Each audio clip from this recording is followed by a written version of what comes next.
വിദ്യാർത്ഥികളുടെ പ്രത്യേക ശ്രദ്ധയ്ക്ക് വളരെയധികം അക്ഷമമായി കാത്തിരിക്കുന്ന ഒരു സെമസ്റ്റർ പരീക്ഷയാണ് രണ്ടാം സെമസ്റ്റർ സപ്ലിമെൻ്ററി പരീക്ഷകൾ. പല വിദ്യാർത്ഥികൾ പലപ്പോഴായി ചോദിക്കുന്ന ഒരു കാര്യമാണ്, ഇനിയും രണ്ടാം സെമസ്റ്റർ പരീക്ഷയ്ക്ക് അപ്ലൈ ചെയ്യാൻ സാധിക്കുമോ എന്ന്. പല തിരക്കുകൾ കാരണം ചില കാര്യങ്ങളൊക്കെ നമ്മൾ മറന്നു പോകാറുണ്ട്.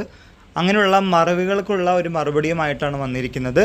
രണ്ടാം സെമസ്റ്റർ സപ്ലിമെൻ്ററി ഇംപ്രൂവ്മെൻറ്റ് പരീക്ഷയ്ക്ക് അപ്ലൈ ചെയ്യാൻ ഡേറ്റ്, ഫൈൻ ഇല്ലാത്ത ഡേറ്റ് കഴിഞ്ഞു, വിത്ത് ഫൈൻ കഴിഞ്ഞു. എന്നാൽ സൂപ്പർ ഫൈനോട് കൂടി രണ്ടാം സെമസ്റ്റർ സപ്ലിമെൻ്ററി ഇംപ്രൂവ്മെൻറ്റ് പരീക്ഷകൾക്ക് അപ്ലൈ ചെയ്യാൻ ലാസ്റ്റ് ഡേറ്റ് 21/4/2025 ഇന്ന് 18-ാം തീയതി ആയിട്ടുണ്ട്. ഇനി 3 ദിവസം കൂടി മാത്രമേ നിങ്ങളുടെ രണ്ടാം സെമസ്റ്റർ സപ്ലിമെൻ്ററി ഇംപ്രൂവ്മെൻറ്റ് പരീക്ഷയ്ക്ക് അപ്ലൈ ചെയ്യാൻ സാധിക്കുകയുള്ളൂ. ഇനിയും അപ്ലൈ ചെയ്യാത്തവർ എത്രയും പെട്ടെന്ന് തന്നെ അപ്ലൈ ചെയ്യുക. ഇപ്പോൾ തന്നെ വളരെയധികം ലേറ്റ് ആയിട്ടുണ്ട്. ഇനിയും നിങ്ങൾ ലേറ്റ് ആയി കഴിഞ്ഞാൽ റഷ് വന്നു കഴിഞ്ഞാൽ കുറച്ച് ബുദ്ധിമുട്ടായിരിക്കും. പരീക്ഷ ജയിക്കേണ്ടത് നമ്മുടെ ഉത്തരവാദിത്തമാണ്, ഡിഗ്രി സമ്പാദിക്കേണ്ടതും. ഇക്കാര്യങ്ങൾ മനസ്സിലാക്കി മുന്നോട്ട് പോവുക. നിങ്ങളുടെ ഫ്രണ്ട്സുമായും ഷെയർ ചെയ്യുക. എല്ലാവർക്കും ഒരിക്കൽ കൂടി നന്ദി, നമസ്കാരം.